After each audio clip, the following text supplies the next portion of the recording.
ನಮಸ್ಕಾರ ಎಲ್ಲ ನೋಡುವಂತ ವೀಕ್ಷಕರಿಗೆ ನಾವು ಇವತ್ತು ಕಲಿಯೋಣ Adobe Premiere Pro ಒಳಗಡೆ ಯಾವುದೇ ವಿಡಿಯೋಸ್ ಗಳು ಇತ್ತು ಅಂದ್ರೆ ಅದನ್ನ ಸ್ಲೋ ಮೋಷನ್ ಒಳಗಡೆ ನಾವು ಯಾವ ತರ ಎಡಿಟ್ ಮಾಡಬಹುದು. ಪ್ರತಿಯೊಂದು ವಿಡಿಯೋಸ್ ಗಳಾಗಿರಬಹುದು, ಯಾವುದೇ ಒಂದು ಮದುವೆ ವಿಡಿಯೋ ಆಗಿರಬಹುದು ಅಥವಾ ನಿಮ್ಮ ಪರ್ಸನಲ್ ವಿಡಿಯೋ ಆಗಿರಬಹುದು ಅಥವಾ ಯಾವುದಾದ್ರೂ ಎಂಟರ್ಟೈನ್ಮೆಂಟ್ ವಿಡಿಯೋಸ್ ಗಳಾಗಿರಬಹುದು, ಅದನ್ನ ಯಾವ ತರ ನಾವು ಸ್ಲೋ ಮೋಷನ್ ಮಾಡ್ಕೋಬಹುದು, ಯಾವ ಸಾಫ್ಟ್ವೇರ್ ಒಳಗೆ ಸ್ಲೋ ಮೋಷನ್ ಮಾಡ್ತಾರೆ ಅಥವಾ ವಿಡಿಯೋ ಎಡಿಟಿಂಗ್ ಮಾಡಲಿಕ್ಕೆ ಯಾವ ಸಾಫ್ಟ್ವೇರ್ ಬಹಳ ಬೆಸ್ಟ್ ಅದ ಅಂತೇಳಿ ತುಂಬಾ ಕನ್ಫ್ಯೂಸ್ ಆಗಿರ್ತೀವಿ. ಹಾಗಿರೋದ್ರಿಂದ ಪ್ರತಿಯೊಂದು ವಿಡಿಯೋಸ್ ಗಳು ನಾನು ಮಾಡುವಂತ ಪ್ರತಿಯೊಂದು ವಿಡಿಯೋಸ್ ಗಳು ನೀವು ನೋಡ್ಬೇಕಾಗಿತ್ತು ಅಂದ್ರೆ ಏನ್ ಮಾಡ್ಬೇಕಾ, ವಿಡಿಯೋ ಕೆಳಗಡೆ ಸಬ್ಸ್ಕ್ರೈಬ್ ಅನ್ನೋ ಬಟನ್ ಕಾಣಿಸ್ತದೆ, ಸಬ್ಸ್ಕ್ರೈಬ್ ಮಾಡ್ಕೊರಿ. ಸಬ್ಸ್ಕ್ರೈಬ್ ಮಾಡಿ ಸುಮ್ಮನೆ ವಿಡಿಯೋ ನೋಡಿ ಹೋಗ್ಬಾರ್ದು. ಹಾಗೆ ನಾನ್ ಮಾಡಿ ಫ್ರೀ ಆಗಿ ನಿಮ್ಗೆ ಈ ತರ ವಿಡಿಯೋಸ್ ಗಳನ್ನ ಮಾಡಿ ನನ್ನ ವಿಡಿಯೋ ನೋಡ್ತಾ ಇದ್ರಿ. ಹಾಗೆ ಪ್ರತಿಯೊಂದು ವಿಡಿಯೋಸ್ ಗಳು ನೋಡ್ಬೇಕಾಗಿತ್ತು ಅಂದ್ರೆ ಏನ್ ಮಾಡ್ಬೇಕು, ಹಾಗೆ ವಿಡಿಯೋ ಕೆಳಗಡೆ ಸಬ್ಸ್ಕ್ರೈಬ್ ಅನ್ನೋ ಬಟನ್ ಕಾಣಿಸ್ತದೆ, ಸಬ್ಸ್ಕ್ರೈಬ್ ಮಾಡ್ಕೊರಿ. ನಾನ್ ಮಾಡೋದು ಪ್ರತಿಯೊಂದು ವಿಡಿಯೋಸ್ ಗಳು ನಿಮ್ಮ ಫೋನ್ ಮೇಲೆ ನೋಟಿಫಿಕೇಶನ್ ಬರ್ತಾವ. ಮನ್ಯಾಗ ಕೂತು ಫ್ರೀ ಆಗಿ ಯಾರಿಗೂ ₹1 ಕೊಡ್ಲಾರ್ದೇನೆ ಈ ತರ ದೊಡ್ಡ ದೊಡ್ಡ ಸಾಫ್ಟ್ವೇರ್ಸ್ ಗಳನ್ನ ಕಲಿಸ್ಕೊಡ್ತಾ ಇರ್ತೀನಿ. ಫ್ರೀ ಆಗಿ ಮನ್ಯಾಗ ಕೂತ್ ಕಲೀರಿ.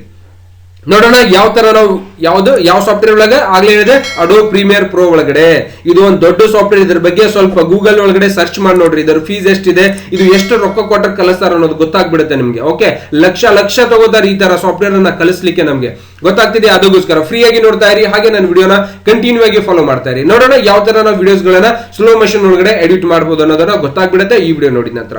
ಓಕೆ, ನಾನೇನ್ ಮಾಡ್ತಾ ಇದ್ದೀನಿ, ಇವಾಗ ಏನ್ ಮಾಡ್ತಾ ಇಲ್ಲಿಂದ ಸ್ಟಾರ್ಟ್ ಬಟನ್ ಮೇಲೆ ಹೋಗ್ಬಿಟ್ಟು ನಿಮ್ ಕಡೆ ಇರ್ತಕ್ಕಂಥ Adobe Premiere Pro ಸಾಫ್ಟ್ವೇರ್ ನ ಓಪನ್ ಮಾಡ್ಕೊಳ್ಳಿ. ಓಪನ್ ಆಗ್ತಾ ಇರುತ್ತೆ.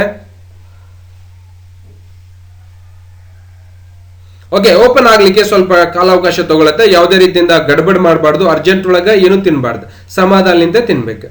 ಓಕೆ, ಈ ತರ ಓಪನ್ ಆದಾಗ ಇಲ್ಲಿ ನೋಡಿ ಪ್ರೆಸೆಂಟ್ ರೀಸೆಂಟ್ ಪ್ರಾಜೆಕ್ಟ್ ಅಂದ್ರೆ ನಾನು ಇವಾಗ ಜಸ್ಟ್ ಮಾಡಿ ತೆಗೆದಿರ್ತಕ್ಕಂಥ ಪ್ರಾಜೆಕ್ಟ್ ಗಳ ಹೆಸರು ಕೂಡ ಇಲ್ಲಿ ರೀಸೆಂಟ್ ಆಗಿ ಕಾಣಿಸ್ತಾ ಇರುತ್ತೆ. ನಾನು ಯಾವುದೇ ರೀತಿಯಿಂದ ರೀಸೆಂಟ್ ಫೋಲ್ಡರ್ ನಾನು ಓಪನ್ ಮಾಡ್ತಾ ಇಲ್ಲ. ಏನ್ ಮಾಡ್ತಾ ಇದ್ದೀನಿ, ನ್ಯೂ ಪ್ರಾಜೆಕ್ಟ್ ಅನ್ನ ನಾನು ತಗೋತಾ ಇದ್ದೀನಿ. ಓಕೆ, ಈ ಸೆಟ್ಟಿಂಗ್ಸ್ ಅನ್ನ ಗಮನದಲ್ಲಿ ಇರಬೇಕು. ಸರ್ಚ್ ಸೆಟ್ಟಿಂಗ್ ಒಳಗಡೆ ಯಾವುದೇ ರೀತಿಯಿಂದ ಚೇಂಜಸ್ ಮಾಡ್ಲಿಕ್ಕೆ ಹೋಗ್ಬೇಡಿ. ಏನ್ ಮಾಡೋದು, ಇವ್ಯಾವ್ದು ಚೇಂಜಸ್ ಮಾಡ್ಲಿಕ್ಕೆ ಹೋಗ್ಬೇಡಿ. ಅದರದ್ದು ಯಾವ್ದು ಒಂದು ಶೋರ್ಸ್ ಫೈಲ್ ಇರುತ್ತೆ, ಸ್ಕ್ರಾಪ್ ಡಿಸ್ಕ್ ಫೈಲ್ ಇರುತ್ತೆ, ಅದನ್ನ ತಗೋಬಾರ್ದು. ಟೈಮ್ ಕೋಡ್ ಈ ತರ ಕರೆಕ್ಟ್ ಆಗಿರ್ಬೇಕು. ನೆಕ್ಸ್ಟ್ HD ಮತ್ತೆ DVD ಅಂತ ಇರುತ್ತೆ. ಓಕೆ, DVD ಒಳಗಡೆ ಸ್ವಲ್ಪ ನಾರ್ಮಲ್ ಆಗಿ ವಿಡಿಯೋ ಮಾಡಬೇಕಾಗಿತ್ತು ಅಂದ್ರೆ DVD ತಗೋರಿ. ಓಕೆ, ಮತ್ತೆ ಹೈ ಕ್ವಾಲಿಟಿ ಮಾಡಬೇಕಾಗಿತ್ತು ಅಂದ್ರೆ HD ತಗೋಬೇಕು. ಇದನ್ನೇ ನೆಕ್ಸ್ಟ್ ಸೇವ್ ಎಲ್ಲಿ ಆಗುತ್ತೆ, ಮತ್ತೆ ಫೈಲ್ ಹೆಸರು ಕೂಡ ಕೊಟ್ಬಿಡು. 1 2 3 ಅಂತ ಫೈಲ್ ಹೆಸರು ಕೊಡ್ತಾ ಇದ್ದೀನಿ. ನೆಕ್ಸ್ಟ್ ಇದನ್ನೇ ಓಕೆ, ಸೇವ್ ಆಗೋ ಜಾಗನು ಕೂಡ ಆಲ್ರೆಡಿ ನಾನು ಹೇಳ್ಬಿಟ್ಟಿದ್ದೀನಿ ಅದಕ್ಕೆ. ಓಕೆ, ಅದಾಗ್ತಿದ್ದಾನೆ. ಈ ಫಾರ್ಮೆಟ್ ಸೆಟ್ ಮಾಡ್ಕೋಬೇಕು. ಡಿಸ್ಪ್ಲೇ ಸೆಟ್ಟಿಂಗ್ ಬಹಳ HD ಒಳಗೆ ಬೇಕಾಗಿದೆಯಪ್ಪ ನನಗೆ ವಿಡಿಯೋ ಅಂದ್ರೆ ಏನ್ ಮಾಡ್ಬೋದು, 1080 ಪಿಕ್ಸೆಲ್ ಒಳಗಡೆ ತೊಗೊಂಡ್ಬಿಡೋದು ಅಷ್ಟೇ. ನಾರ್ಮಲ್ HD ಒಳಗೆ ಬೇಕಾಗಿದೆ, 720 ಪಿಕ್ಸೆಲ್ ಒಳಗೆ ಬೇಕಾಗಿದೆ ಅಂದ್ರೆ ಇದು ಇನ್ನೊಂದು ನೋಡ್ಬೋದು, 720 ಇಸ್ ರೆಸಲ್ಯೂಷನ್. ಓಕೆ, ನೆಕ್ಸ್ಟ್ ಇಲ್ಲೇನಿರುತ್ತೆ, P ಅಂದ್ರೆ ಪಿಕ್ಸೆಲ್, 24 ಪಿಕ್ಸೆಲ್ ಪರ್ ಸೆಕೆಂಡ್ ಒಳಗಡೆ. 1 ಸೆಕೆಂಡಿಗೆ 24 ಅಂದ್ರೆ ಏನು, ಪರ್ ಸೆಕೆಂಡಿಗೆ 24 ಸೆಕೆಂಡ್ಸ್ ಅನ್ನ ತಗೊಂಡು 1 ನಿಮಿಷ ಆಗುತ್ತೆ. ಇದರಲ್ಲಿ ಕೌಂಟ್ ಆಗಿದೆ. 1 ಸೆಕೆಂಡ್ ಆಗ್ಲಿಕ್ಕೆ 24 ಪಿಕ್ಸೆಲ್ ಅಂದ್ರೆ ಫ್ರೇಮ್ ಪರ್ ಸೆಕೆಂಡ್ ಅನ್ನ ತಗೊಳುತ್ತೆ. ಅದನ್ನ ನಾವು ಇಲ್ಲಿ ಕೌಂಟ್ ಮಾಡ್ಕೊಂಡು ಏನ್ ಮಾಡುತ್ತೆ, ಅದು ನಮ್ಗೆ ವಿಡಿಯೋ ಎಡಿಟ್ ಮಾಡ್ಲಿಕ್ಕೆ ಶುರು ಆಗುತ್ತೆ. ನನಗೆ ಪೂರ್ತಿ ಎಡಿಟ್ ಮಾಡಬೇಕಾಗಿತ್ತು, 1080 ಪಿಕ್ಸೆಲ್ ತಗೊಂಡು ಇದನ್ನ ಓಕೆ ಮಾಡ್ಕೊಳ್ಳೋಣ. ಓಕೆ ಮಾಡ್ತಿದ್ದಾಗನೆ ನಮ್ಮ ಪೇಜ್ ಓಪನ್ ಆಗುತ್ತೆ. ಒಂದು ಎಡಿಟಿಂಗ್ ಮಾಡುವಂತ ಒಂದು ಪೇಜ್ ಓಪನ್ ಆಗ್ಬಿಡುತ್ತೆ. ನೀವು ನೋಡ್ಬೋದು ಈ ತರ ಓಪನ್ ಆದಾಗ ಇದ್ರೊಳಗಡೆ ಏನ್ ಮಾಡೋದು, ಈಗ ರೈಟ್ ಕ್ಲಿಕ್ ಮಾಡ್ಕೊಂಡು ಇಲ್ಲಿಂದ ಇಂಪೋರ್ಟ್ ಮಾಡ್ಕೋತಾ ಇದ್ದೀನಿ. ಒಂದು ಪೇಜ್ ಅನ್ನ ತಗೋಬೇಕು ಅಥವಾ ನಾನು ಮಾಡುವಂತ ಒಂದು ಡಿಸೈನ್ ಏನಿದೆಯಲ್ಲ, ಒಂದು ವಿಡಿಯೋ ಮಾಡ್ಬೇಕಾಗಿದೆಯಲ್ಲ, ಅದನ್ನ ಏನ್ ಮಾಡ್ಕೋತಾ ಇದ್ದೀನಿ, ಇಲ್ಲಿ ತಗೋತಾ ಇದ್ದೀನಿ. ಯಾವ ತಗೊಳ್ಳೋಣ, ಈ ವಿಡಿಯೋನ ನಾನು ತಗೋಬೇಕಾಗಿದೆ. ಸಪೋಸ್ ಇದನ್ನು ತಗೊಳ್ಳೋಣ. ಓಕೆ ಮಾಡ್ತಾ ಇದ್ದೀನಿ. ಓಕೆ ಆಗುತ್ತೆ. ಓಕೆ ಆಗ್ತಿದ್ದಾನೆ. ಇದನ್ನ ಏನ್ ಮಾಡೋದು, ಇಲ್ಲಿ ಬಂದ್ಬಿಟ್ಟಿದೆ, ಸಿಕ್ವೆನ್ಸ್ ಪ್ರಾಜೆಕ್ಟ್ ಒಳಗಡೆ ಬಂದಿದೆ. ಇದನ್ನ ಡ್ರ್ಯಾಗ್ ಅಂಡ್ ಡ್ರಾಪ್ ಮಾಡ್ಕೊಳ್ಳೋದು. ಡ್ರ್ಯಾಗ್ ಅಂಡ್ ಡ್ರಾಪ್ ಮಾಡ್ತಿದ್ದಾನೆ, ಈ ತರ ಬಂದ್ಬಿಡುತ್ತೆ. ಫಿಟ್ ಆಗಿದೆ, ಈ ತರ ಫಿಟ್ ಆಗಿದೆ. ಇದನ್ನ ಏನ್ ಮಾಡ್ಕೋಬಹುದು, ಈ ತರ ಪ್ಲೇ ಮಾಡಿದಾಗ ಬಂದ್ಬಿಡುತ್ತೆ. ಓಕೆ, ಬಂದ್ಬಿಡುತ್ತೆ. ಈಗ ಇನ್ನೊಂದು ವಿಡಿಯೋ ತಗೋಬೇಕಾಗಿತ್ತು ಅಂದ್ರೆ ಸೇಮ್ ಬರುತ್ತೆ. ಇಂಪೋರ್ಟ್ ಮಾಡ್ಕೊಳ್ಳೋದು, ಇಂಪೋರ್ಟ್ ಮಾಡ್ತಿದ್ದಾನೆ. ಇದನ್ನ ತಗೋಬಹುದು, ಪ್ರತಿಯೊಂದು ವಿಡಿಯೋಸ್ ಕೂಡ ತಗೋಬಹುದು. ಓಕೆ, ನಾನೇನ್ ಮಾಡ್ತಾ ಈ ವಿಡಿಯೋನ ಸ್ವಲ್ಪ ಮುಂದೆ ಸರಿಸ್ಕೋತೀನಿ. ಫಸ್ಟಿಗೆ ಈ ವಿಡಿಯೋನ ಹಾಕೊಂಡ್ಬಿಡ್ತೀನಿ. ಓಕೆ, ಇವಾಗ ನೀವು ಪ್ಲೇ ಮಾಡ್ಬೋದು. ಇದು ಫಾಸ್ಟ್ ಒಳಗಡೆ ಇರೋದು. ಓಕೆ, ನಾರ್ಮಲ್ ಒಳಗಡೆ ಫಾಸ್ಟ್ ಇದೆ. ಯಾವುದೇ ರೀತಿಯಿಂದ ಇಲ್ಲಿ ಸ್ಲೋ ಮೋಷನ್ ಆಗ್ತಾ ಇಲ್ಲ. ಇದು ಸ್ಲೋ ಮೋಷನ್ ಆಗ್ಬೇಕಾಗಿತ್ತು ಅಂದ್ರೆ ಏನ್ ಮಾಡೋದು, ಇದರ ಮೇಲೆ ಹೋಗ್ಬಿಟ್ಟು ರೈಟ್ ಕ್ಲಿಕ್ ಮಾಡ್ಕೋಬೇಕು. ಮೌಸ್ ಒಳಗಡೆ ರೈಟ್ ಕ್ಲಿಕ್ ಮಾಡ್ಕೊಂಡು ಇಲ್ಲಿ ಸ್ಪೀಡ್ ಡ್ಯೂರೇಷನ್ ಅಂತ ಇರುತ್ತೆ. ಈ ಸ್ಪೀಡ್ ಡ್ಯೂರೇಷನ್ ಒಳಗೆ ಹೋಗ್ಬಿಟ್ಟು ಇಲ್ಲಿಂದ ಜಾಸ್ತಿ ಮಾಡ್ಕೋಬೇಕು. ಇಲ್ಲಿ 15 ಸೆಕೆಂಡ್ ವಿಡಿಯೋ ಇದೆ. ಇದು 15 ಸೆಕೆಂಡ್ 19.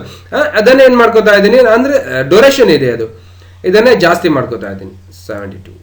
ಓಕೆ, ಇನ್ನೂ ಜಾಸ್ತಿ ಮಾಡ್ಬೇಕಾಗಿದೆ. ಇವಾಗ ಪ್ಲೇ ಮಾಡೋಣ. ಬಹಳ ಸ್ಲೋ ಆಗಿ ಬರುತ್ತೆ. ಪ್ಲೇ ಮಾಡ್ಬೋದು ನೋಡು, ಆಗ್ತಾ ಇದೆಯಾ, ಬಹಳ ಸ್ಲೋ ಒಳಗಡೆ ಎಡಿಟ್ ಆಗುವಂಥದ್ದು, ಬಹಳ ಸ್ಲೋ ಆಗ್ತಾ ಇದೆ ನೋಡ್ಬೋದು. ಹಾಗೆ ಸ್ಲೋನು ಕೂಡ ಮಾಡ್ಬೋದು, ಮತ್ತೆ ಫಾಸ್ಟ್ ಕೂಡ ಮಾಡ್ಬೋದು. ನಿಮ್ಮ ಮೇಲೆ ಡಿಪೆಂಡ್ ಆಗಿರುತ್ತೆ. ಗೊತ್ತಾಗ್ತಿದೆಯಾ. ನೆಕ್ಸ್ಟ್ ಈ ವಿಡಿಯೋ ತಗೊಳ್ಳೋಣ. ಇವಾಗ ಈ ಫಾಸ್ಟ್ ಬಂದ್ಬಿಡುತ್ತೆ. ಇದು ಅದು ಹೋಗ್ತಿದ್ದಂಗೆ ಇವಾಗ ಏನ್ ಬಿಡುತ್ತೆ, ಫಾಸ್ಟ್ ಬಂದ್ಬಿಡುತ್ತೆ. ಪ್ಲೇ ಮಾಡ್ಬೋದು, ಇಲ್ಲಿಂದ ಪ್ಲೇ ಮಾಡ್ಬೇಕು ನೋಡಿ. ಇನ್ನೂ ಸ್ವಲ್ಪ ನಾನು ಏನ್ ಮಾಡ್ತಾ ಇದ್ದೀನಿ, ಇದನ್ನ ಇನ್ನೂ ಸ್ವಲ್ಪ ಏನ್ ಮಾಡೋದ, ಸ್ಲೋ ಮಾಡ್ಬೇಕಾ, ಸ್ವಲ್ಪ ಜಾಗ ಇರ್ಬೇಕು, ಮುಂದೆ ಹೋಗ್ತದೆ ಇದು ಸ್ಲೈಡರ್. ಓಕೆ, ಇನ್ನೂ ಏನ್ ಮಾಡ್ತಾ ಇದ್ದೀನಿ, ಇನ್ನೂ ಸ್ವಲ್ಪ ಜಾಸ್ತಿ ತಗೋತಾ ಇದ್ದೀನಿ. ಇನ್ನೂ ಸ್ವಲ್ಪ ಜಾಸ್ತಿ ಬರುತ್ತೆ. ಇವಾಗ ಪೂರ್ತಿ ಸ್ಲೋ ಆಗಿಬಿಡುತ್ತೆ ನೋಡಿ. ಇನ್ನು ಸ್ವಲ್ಪ ಜೂಮ್ ಮಾಡ್ಕೊಳ್ಳೋಣ, ಕಾಣಿಸುತ್ತೆ ನಿಮಗೆ ಸ್ಲೋ ಆಗೋದು. ಫಸ್ಟ್ ಇಲ್ಲಿಂದ ತಗೊಳ್ಳೋಣ, ಅಂದ್ರೆ ಅದ್ರ ಜೊತೆ ಸೌಂಡ್ ಕೂಡ ಸ್ಲೋ ಆಗಿರುತ್ತೆ. ಹಾಗಿರೋದ್ರಿಂದ ನೋಡಿ ಪೂರ್ತಿ ಸ್ಲೋ ಆಗ್ತಾ ಇದೆ. ಈ ತರ ಪೂರ್ತಿ ಸ್ಲೋ ಮೂವ್ಮೆಂಟ್ ಒಳಗಡೆ ಇನ್ನೂ ಸ್ಲೋ ಮೂವ್ಮೆಂಟ್ ಒಳಗೆ ತಗೋಬೇಕಾಗಿತ್ತು ಅಂದ್ರೆ ಕೂಡ ನಾವು ತಗೊಂಡ್ಬಿಡ್ಬೋದು. ಗೊತ್ತಾಗ್ತಿದೆಯಾ? ಇನ್ನೂ ಸ್ಲೋ ಮೂವ್ಮೆಂಟ್ ಒಳಗೆ ತಗೋಬೇಕಾಗಿತ್ತು ಅಂದ್ರೆ ತಗೋಬಹುದು. ಸಪೋಸ್ ಫಾಸ್ಟ್ ಬೇಕಾಗಿದೆ ಅಂದ್ರೆ ಏನ್ ಮಾಡ್ಕೊಳ್ಳೋದು, ಈ ತರ ಮೈನಸ್ ಮಾಡ್ಕೊಂಡ್ಬಿಡೋದು. ಏನಾಗುತ್ತೆ ಇವಾಗ ಸ್ವಲ್ಪ ಫಾಸ್ಟ್ ಒಳಗೆ ಆಗ್ಬಿಡುತ್ತೆ ನೋಡಿ.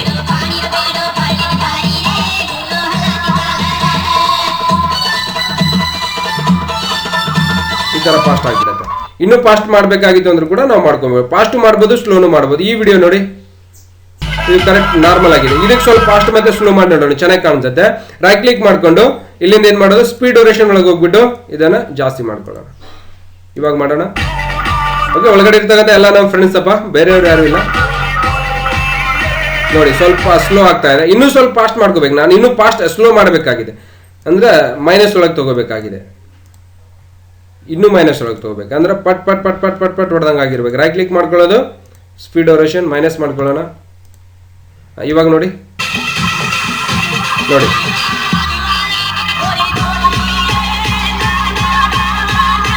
ಫಾಸ್ಟ್ ಆಗಿರುತ್ತೆ, ಚೆನ್ನಾಗಿ ಬರುತ್ತೆ. ಹಾಗೆ ನಾವು ಏನ್ ಮಾಡ್ಬೋದು, ಫಾಸ್ಟ್ ಮತ್ತೆ ಸ್ಲೋ ಮತ್ತೆ ಈ ತರ ಏನ್ ಮಾಡ್ಕೋಬಹುದು, ಎಡಿಟಿಂಗ್ ಕೂಡ ಮಾಡ್ಬೋದು, ಬಹಳ ಚೆನ್ನಾಗಿ ಆಗುತ್ತೆ. ನೆಕ್ಸ್ಟ್ ಇದನ್ನೇ ಇನ್ನೂ ಸ್ವಲ್ಪ ಸ್ಮೂತ್ ಇಲ್ಲಿ ಕಟ್ ಮಾಡ್ಕೊಳ್ಳೋಣ. ಕಟ್ ಮಾಡ್ತಿದ್ದಾನೆ, ಈ ಮುಂದಿಂದು ಕೂಡ ಈ ತರ ಸ್ಲೋನೇ ಬರುತ್ತೆ, ಅಂದ್ರೆ ಫಾಸ್ಟೇ ಬರುತ್ತೆ. ಪ್ಲೇ ಮಾಡೋಣ ನೋಡಿ. ಇದನ್ನ ಏನ್ ಮಾಡ್ಕೋತಾ ಇದೀನಿ, ಇನ್ನೂ ಸ್ವಲ್ಪ ಫಾಸ್ಟ್ ಆಗ್ಬೇಕಿದು. ಇದು ಸ್ಲೋ ಅಂದ್ರೆ ಮೈನಸ್ ಒಳಗೆ ಫಾಸ್ಟ್ ಆಗಿ, ಇದು ಸ್ಲೋ ಮೂವ್ಮೆಂಟ್ ಒಳಗೆ ಹಾಕ್ಬೇಕಾ. ರೈಟ್ ಕ್ಲಿಕ್ ಮಾಡ್ಕೊಳ್ಳೋದು ಮತ್ತೆ ಸ್ಪೀಡ್ ಡ್ಯೂರೇಷನ್ ಒಳಗೆ ಹೋಗಿ ಇದನ್ನ ಜಾಸ್ತಿ ಮಾಡ್ಬಿಡೋದು. ಇವಾಗ ನೋಡಿ ಇದು ಸ್ಲೋ ಬರುತ್ತೆ, ಇಷ್ಟು ಸ್ಲೋ ಫಾಸ್ಟ್ ಆಗಿರುತ್ತೆ. ಇವಾಗ ಮುಂದಿನ ಸ್ಲೋ ಆಗಿ ಬಂದ್ಬಿಡುತ್ತೆ ನೋಡಿ. ಮತ್ತೆ ಇಲ್ಲಿಂದ ಫಾಸ್ಟ್ ಬೇಕಾಗಿದೆ ಅಂದ್ರೆ ನಾವೇನ್ ಮಾಡ್ಕೋಬಹುದು, ಮತ್ತೆ ಫಾಸ್ಟ್ ಕೂಡ ಮಾಡ್ಬೋದು. ಇಲ್ಲಿಂದ ಫಾಸ್ಟ್ ಬೇಕಾಗಿದೆ ಅಂದ್ರೆ ಮತ್ತೆ ಇಲ್ಲಿಂದ ಕಟಿಂಗ್ ಮಾಡ್ಕೋಬೇಕು. ಕಟ್ ಟೂಲ್ ತಗೊಂಡು ಇಲ್ಲಿಂದ ಕಟ್ ಮಾಡ್ಕೊಂಡು ಇದ್ರ ಮುಂದಿನ ಫಾಸ್ಟ್ ಬರ್ಬೇಕಾ ಮೂವ್ ಟೂಲ್ ತಗೊಳ್ಳೋದು. ಇದ್ರ ಮೇಲೆ ಕ್ಲಿಕ್ ಮಾಡಿ ರೈಟ್ ಕ್ಲಿಕ್ ಮಾಡ್ಕೊಂಡು ಇಲ್ಲಿಂದ ಸ್ಪೀಡ್ ಡ್ಯೂರೇಷನ್ ಒಳಗೆ ಹೋಗಿ ಮೈನಸ್ ಒಳಗೆ ಇಟ್ಕೊಳ್ಳೋಣ. ಇವಾಗ ನೋಡಿ ಈ ಮೂರು ತರ ಕಾಣಿಸುತ್ತೆ. ಇಲ್ಲಿ ಫಾಸ್ಟ್ ಮೂವ್ಮೆಂಟ್ ಇದೆ ನೋಡಿ, ಈ ತರ ಫಾಸ್ಟ್ ಮೂವ್ಮೆಂಟ್ ಇದೆ. ಇದನ್ನ ಏನ್ ಮಾಡ್ಕೋಬಹುದು, ಮತ್ತೆ ನಾವ್ ಏನ್ ಮಾಡ್ತೀವಿ ಇದರಲ್ಲಿ ನೋಡಿ, ಫಾಸ್ಟ್ ಇದೆಯಾ, ಇವಾಗ ಸ್ಲೋ ಆಗುತ್ತೆ. ಓಕೆ ನೋಡಿ, ತುಂಬಾ ಕ್ಲೋಸ್ ಫ್ರೆಂಡ್ಸ್ ಎಲ್ಲರೂ. ಇವಾಗ ಫಾಸ್ಟ್ ಆಗುತ್ತೆ. ಈ ತರ ನಾವು ಏನ್ ಮಾಡ್ಕೋಬಹುದು, ವಿಡಿಯೋ ಎಡಿಟಿಂಗ್ ನ ಬಹಳ ಈಸಿಯಾಗಿ ಮಾಡ್ಬೋದು. ಮತ್ತೆ ಕೆಳಗಡೆ ಸಾಂಗ್ಸ್ ಬೇರೆ ಹಾಕ್ಬೇಕಾಗಿತ್ತು ಅಂದ್ರೂ ಕೂಡ ನಾವೇನ್ ಮಾಡ್ಬೋದು ಅಂದ್ರೆ ಅಲ್ಲಿ ಸ್ವಲ್ಪ ಚೇಂಜಸ್ ಆಗ್ತಾ ಇದೆಯಲ್ಲ, ಹಾಗಿರೋದ್ರಿಂದ ಕೆಳಗಡೆ ಸಾಂಗ್ಸ್ ಕೂಡ ನಾವು ಬೇರೆ ಹಾಕೊಂಡ್ಬಿಡ್ಬೋದು. ಅಂದ್ರೆ ಸ್ವಲ್ಪ ಕರೆಕ್ಟ್ ಆಗಿ ಸಾಂಗ್ ಹಾಕಿದೀವಿ ಅಂದ್ರೆ ಮ್ಯಾಚ್ ಆಗ್ತಾ ಇರತ್ತೆ. ಹಾಗಿರೋದ್ರಿಂದ ನೋಡೋಣ, ಯಾವ್ದಾದ್ರು ಒಂದು ಸಾಂಗ್ಸ್ ಅನ್ನ ಅಲ್ಲಿ ಅಪ್ಲೈ ಮಾಡಿ ತೋರಿಸ್ತಾ ಇದ್ದೀನಿ. ನಿಮ್ ಕಡೆ ಇರ್ತಕ್ಕಂಥ ಸಾಂಗ್ಸ್ ಅನ್ನ ನೀವು ಓಪನ್ ಮಾಡ್ಕೊಬಿಡ್ಬೋದು, ಏನು ಪ್ರಾಬ್ಲಮ್ ಇಲ್ಲ. ಯಾವ್ದಾದ್ರು ತಗೊಳ್ಳೋಣ, ಹಾಗೇನಿಲ್ಲ. ನೋಡೋಣ ಇದ್ರೊಳಗಡೆ ಇರ್ತಕ್ಕಂಥ ಬೇರೆ ಬೇರೆದು, ಇದರಲ್ಲಿ ಇರ್ತಕ್ಕಂಥದ್ದು, ಇದರಲ್ಲಿ ಏನು ಬೇಡ, ಇದರಲ್ಲಿ ಯಾವುದಿದೆ ಬೇರೆ ಬೇರೆದು, ಇದು ಬೇರೆದಿದ್ದಾವೆ. ಮತ್ತು ಇದರಲ್ಲಿ ನೋಡೋಣ. ಓಕೆ, ಇದರಲ್ಲಿ ನೋಡ್ತೀವಿ ಮ್ಯೂಸಿಕ್ ಒಳಗೆ ಹೋಗ್ತಿದ್ದಾನೆ. ಇದು ಯಾವುದಿದೆ ನೋಡೋಣ, ಒಂದ್ಸಾರಿ ಪ್ಲೇ ಮಾಡ್ಕೊಂಡು ಪ್ಲೇ ಮಾಡಿ ನೋಡೋಣ. ಓಕೆ, ಪ್ಲೇ ಮಾಡಿದ್ರೆ ಗೊತ್ತಾಗುತ್ತೆ. ಒಂದ್ಸಾರಿ ಪ್ಲೇ ಮಾಡ್ಕೊಂಡು ಕೇಳಿ ಆಮೇಲೆ ಇಂಪೋರ್ಟ್ ಮಾಡ್ಕೊಳ್ಳೋಣ. ಅಂದ್ರೆ ಆ ಡ್ಯಾನ್ಸ್ ಮಾಡಿರ್ತಕ್ಕಂಥದ್ದು ಸೇಮ್ ಮ್ಯಾಚ್ ಆಗಬೇಕು. ಇದು ಅಪ್ಲೈ ಮಾಡೋಣ. ಇದನ್ನೇ ನಾನು ಏನು ಮಾಡ್ತಾ ಇದ್ದೀನಿ, ಓಪನ್ ಮಾಡ್ಕೋತಾ ಇದ್ದೀನಿ. ಓಪನ್ ಆಗ್ತಿದ್ದಾನೆ, ಡ್ರ್ಯಾಗ್ ಅಂಡ್ ಡ್ರಾಪ್ ಮಾಡ್ಕೊಳ್ಳೋದು, ಬಂದ್ಬಿಡ್ತಿದ್ದಾಗನೇ ಇಲ್ಲನ್ನ ಸ್ಲೈಡ್ ಒಳಗಡೆ ಜಗ್ಗಿ ತಂದಿಟ್ಬಿಡೋದಪ್ಪ. ಇದನ್ನು ನೋಡಿ ಬರ್ತಾ ಇಲ್ಲ, ಆಡಿಯೋ ಒಳಗಡೆ ಇದು ಇಂಪೋರ್ಟ್ ಆಗ್ತಾ ಇಲ್ಲ. ಬಿಕಾಸ್ ನೋಡೋಣ, ಸ್ವಲ್ಪ ಇದು ಸ್ಲೈಡರ್ ಮೇಲ್ಗಡೆ ತಗೊಳ್ಳೋಣ. ಆಗಿದೆ, ಬಂದಿದೆ, ಆಲ್ರೆಡಿ ಬಂದ್ಬಿಟ್ಟಿದೆ ಅದು. ಓಕೆ, ಇದನ್ನು ಕೂಡ ಸ್ವಲ್ಪ ಮೇಲೆ ಕೂಡ ತೊಗೊಂಡ್ಬಿಡ್ಬೋದು. ಅದು ಎಲ್ಲಿ ಮ್ಯಾಚ್ ಆಗುತ್ತೆ ಅಲ್ಲಿ ಇಟ್ಕೊಳ್ಳಿ. ನೆಕ್ಸ್ಟ್ ಈ ವಿಡಿಯೋಸ್ ಆಡಿಯೋ ಬಂದ್ ಆಗಬೇಕಾಗಿತ್ತು ಅಂದ್ರೆ ಈ ಲಾಕನ್ನು ತೆಗೆದ್ಬಿಡೋದು. ಇವಾಗ ಏನು ಮಾಡಿ, ಸ್ವಲ್ಪ ಈ ಸಾಂಗ್ಸ್ ಕೂಡ ಕಟ್ ಆಗಬೇಕು. ಅವಾಗ ಏನು ಮಾಡ್ಕೋತಾ ಇದ್ದೀನಿ, ಈ ಕಡೆ ಸಪ್ರೇಟ್ ತೊಗೊಂಡು ಕರೆಕ್ಟಾಗಿನೂ ಕೂಡ ಟೈಮ್ ಮೇಲೇನು ಕೂಡ ಕಟ್ ಮಾಡ್ಕೋಬೋದು, ಏನು ಪ್ರಾಬ್ಲಮ್ ಇಲ್ಲ. ಸ್ವಲ್ಪ ನಾನು ತೋರಿಸ್ತಾ ಇದ್ದೀನಿ ಯಾವ ಥರ ತೊಗೊಳ್ಳೋದಪ್ಪ ಅಂತೇಳಿ. ಇವಾಗ ಪ್ಲೇ ಮಾಡಿ ನೋಡಿ, ಜೂಮ್ ಮಾಡ್ಕೋತಾ ಇದ್ದೀನಿ ನೋಡಿ. ಈ ಥರ ಸ್ಲೋ ಮೂಮೆಂಟ್ ಒಳಗಿದೆ, ಜಾಸ್ತಿ ಮೂಮೆಂಟ್ ಒಳಗೂ ಕೂಡ ಬರುತ್ತೆ. ನೋಡ್ಬೋದು, ಏನು ಪ್ರಾಬ್ಲಮ್ ಇಲ್ಲ. ಸಾಂಗ್ಸ್ ಬೇರೆ ಹಾಕ್ಬಿಟ್ಟಿದ್ದೀನಿ ನೋಡಿ. ಈ ಥರ ನಾವು ವಿಡಿಯೋನ ಎಡಿಟ್ ಮಾಡಿದ್ದೀವಿ. ಇದನ್ನೇ ಫೈನಲ್ ಔಟ್ಪುಟ್ ತಗೋಬೇಕಾಗಿತ್ತು ಅಂದ್ರೆ ನಾನು ಆಗಲೇ ಹೇಳಿದ್ದೆ ಹೇಳಿದ್ನೇ ಇಲ್ಲೋ, ಅದನ್ನೇ ಯಾವ ತರ ರೆಂಡರ್ ಮಾಡ್ಕೋಬಹುದು. ಮತ್ತೆ ಹಿಂದಿನ ವಿಡಿಯೋ ಒಳಗೆ ಕೂಡ ಹೇಳಿದ್ದೀನಿ ಯಾವ ತರ ತಗೋಬಹುದು. ಫೈಲ್ ಒಳಗೆ ಹೋಗಿ ಇದನ್ನೇ ಸೇವ್ ಕೂಡ ಮಾಡ್ಕೊಂಡ್ಬಿಡಬಹುದು. ಸೇವ್ ಪ್ರಾಜೆಕ್ಟ್ ಮತ್ತೆ ಅದರ ಹೆಸರು ಕೊಟ್ಬಿಟ್ಟು ಎಲ್ಲಿ ಸೇವ್ ಮಾಡಬೇಕಾಗಿದೆ ಅದನ್ನ ಡಿಸೈಡ್ ಮಾಡ್ಕೊಂಡು ನೀವು ಸೇವ್ ಕೂಡ ಕೊಡಬಹುದು. ಓಕೆ, ನಾನು ಕೆಲಸ ಮಾಡ್ತಾ ಇದ್ದೀನಿ. ಇದನ್ನೇ ಫೈನಲ್ ಆಗಿದೆ ಔಟ್ಪುಟ್. ನಾನು ಪ್ರಿಂಟ್ ಬೇಕಾಗಿದೆ. ಸಪೋಸ್ ನೋಡಿ ಇನ್ನೊಂದು ಗಮನ ಕೊಡಬೇಕು. ಇಲ್ಲಿ ಈ ತರ ಸಾಂಗ್ಸ್ ಇನ್ನೂ ಜಾಸ್ತಿ ಬರ್ತಾ ಇದೆ, ನೀವು ಇಂಪೋರ್ಟ್ ಮಾಡ್ಬಿಡ್ತೀರಿ, ಈ ವಿಡಿಯೋ ಇಲ್ಲಿಗೆ ಮುಗಿದು ಹೋಗಿರುತ್ತೆ, ಮತ್ತೆ ಸಾಂಗ್ ಆಡ್ಕೋತಿರುತ್ತೆ. ಸಾಂಗ್ನು ಕೂಡ ವಿಡಿಯೋ ಜೊತೆ ಕಟ್ ಆಗಬೇಕಾಗಿತ್ತು ಅಂದ್ರೆ ಇಷ್ಟು ಕಟಿಂಗ್ ಮಾಡ್ಕೊಂಡು ವಿ ಟೂಲ್ ಅನ್ನ ಯೂಸ್ ಮಾಡ್ಕೊಂಡು ಇದನ್ನ ಡಿಲೀಟ್ ಮಾಡ್ಕೊಳ್ಳೋದು. ಓಕೆ, ಡಿಲೀಟ್ ಆಗ್ತಿದ್ದಾನೆ. ಇವಾಗ ಫೈಲ್ ಒಳಗೆ ಹೋಗಿ ಇಲ್ಲಿಂದ ಇಂಪೋರ್ಟ್ ಅಂತ ಎಕ್ಸ್ಪೋರ್ಟ್ ಅಂತ ಬರುತ್ತೆ. ಮೀಡಿಯಾ ಒಳಗಡೆ ಹೋಗ್ಬಿಟ್ಟು ಏನ್ ಮಾಡೋದು, ಅದನ್ನ ಎಕ್ಸ್ಪೋರ್ಟ್ ಮಾಡ್ಬಿಡೋದು. ಇದೆಲ್ಲ ಕ್ವಾಲಿಟಿ ಬರುತ್ತೆ. ಇಲ್ಲಿ 720 ಪಿಕ್ಸೆಲ್ ಹೈ ರೆಸಲ್ಯೂಷನ್ ಒಳಗಡೆ ತಗೊಂಡು 1080 ಪಿಕ್ಸೆಲ್ ಒಳಗಡೆ ಆಗ್ಬೇಕಾಗಿತ್ತು ಅಂತ ತಗೊಂಡು ಅದನ್ನ ಕ್ವಿಕ್ ಅಂತ ಎಕ್ಸ್ಪೋರ್ಟ್ ಅಂತ ಕೊಟ್ಬಿಟ್ಟು ಸಾಕು. ಇವಾಗ ರೆಂಡರ್ ಆಗಲಿಕ್ಕೆ ಶುರು ಆಗುತ್ತೆ. ಕೆಲವೊಂದು ಟೈಮ್ ಹಿಡಿಯುತ್ತೆ. ಟೈಮ್ ಆದ್ಮೇಲೆ ಪೂರ್ತಿ ರೆಂಡರ್ ಆಗ್ಬಿಡುತ್ತೆ. ಓಕೆ, ಇಷ್ಟೊತ್ತನ ಹೇಳಿದ್ದು ಯಾವ ತರ ಸ್ಲೋ ಮೂವ್ಮೆಂಟ್ ಮಾಡಬಹುದು, ಯಾವ್ದ್ರೊಳಗೆ ಅಡೋಬ್ ಪ್ರೀಮಿಯರ್ ಒಳಗಡೆ ಯಾವ ತರ ಸ್ಲೋ ಮೂವ್ಮೆಂಟ್ ಮಾಡ್ಕೋಬಹುದು, ಮತ್ತೆ ಸಾಂಗ್ಸ್ ಅನ್ನ ಯಾವ ತರ ರಿಪ್ಲೇ ಮಾಡ್ಕೋಬಹುದು. ಸ್ಪೀಡ್ ಮೂವ್ಮೆಂಟ್ ಮತ್ತೆ ಸ್ಲೋ ಮೂವ್ಮೆಂಟ್ ಎರಡು ಕೂಡ ಗೊತ್ತಾಗಿದೆ ಅನ್ಕೋತಾ ಇದ್ದೀನಿ. ಈ ವಿಡಿಯೋದೊಳಗೆ ಗೊತ್ತಾಗಿದೆ. ಈ ತರ ಸ್ಟೆಪ್ ಬೈ ಸ್ಟೆಪ್ ವಿಡಿಯೋಸ್ ಗಳನ್ನ ಮಾಡಿ ನಿಮ್ಮ ಮುಂದೆ ತರ್ತಾ ಇರ್ತೀನಿ. ಪ್ರತಿಯೊಂದು ವಿಡಿಯೋಸ್ ಗಳನ್ನ ನೋಡ್ಬೇಕಾಗಿತ್ತು ಅಂದ್ರೆ ಏನ್ ಮಾಡ್ಬೇಕಾಗ್ಲೇ ಹೇಳಿದ್ದೆ, ಹೇಳ್ಕೊತ ಹೊಂಟೀನ್ರಿ. ವಿಡಿಯೋ ಕೆಳಗಡೆ ಸಬ್ಸ್ಕ್ರೈಬ್ ಕಾಣಿಸ್ತದೆ. ಏನ್ ರೊಕ್ಕ ಕೊಡ್ತೀರಿ? ನಾನು ₹1 ₹2 ಏನು ಕೊಡೋದಿಲ್ಲ, ಗೊತ್ತಾಗ್ತಿದೆ. ಫ್ರೀ ಆಗಿ ಕೆಲಸ ಇರ್ತೀನಿ. ಪ್ರತಿಯೊಂದು ವಿಡಿಯೋಸ್ ಗಳನ್ನ ನೋಡ್ಬೇಕಾಗಿತ್ತು ಅಂದ್ರೆ ಮೊದಲೇ ಸಬ್ಸ್ಕ್ರೈಬ್ ಮಾಡ್ಕೊರಿ. ಬಾಜು ಒಂದು ಗಂಟೆ ಬರ್ತದೆ, ಅದಕ್ಕೂ ಕ್ಲಿಕ್ ಮಾಡಿಬಿಟ್ರೆ ನಾನು ಮಾಡೋದ ಪ್ರತಿಯೊಂದು ವಿಡಿಯೋಸ್ಗಳು ಫ್ರೀ ಆಗಿ ನಿಮ್ಮ ಫೋನ್ ಮೇಲೆ ನೋಟಿಫಿಕೇಶನ್ ಬರ್ತಾವ. ನೀವು ಮನೆಯಲ್ಲೇ ಕುತ್ಕೊಂಡು ನಾನು ಮಾಡೋದ ಈ ತರ ಹಲವಾರು ವಿಡಿಯೋಸ್ ಗಳನ್ನ ನೋಡಿ ಮನೆಯಲ್ಲೇ ಕುತ್ಕೊಂಡು ಕಲಿಬಹುದು. ಮತ್ತೆ ಸಿಗೋಣ ಬೇರೆ ವಿಡಿಯೋದೊಂದಿಗೆ. ನಮಸ್ಕಾರ ರೀ.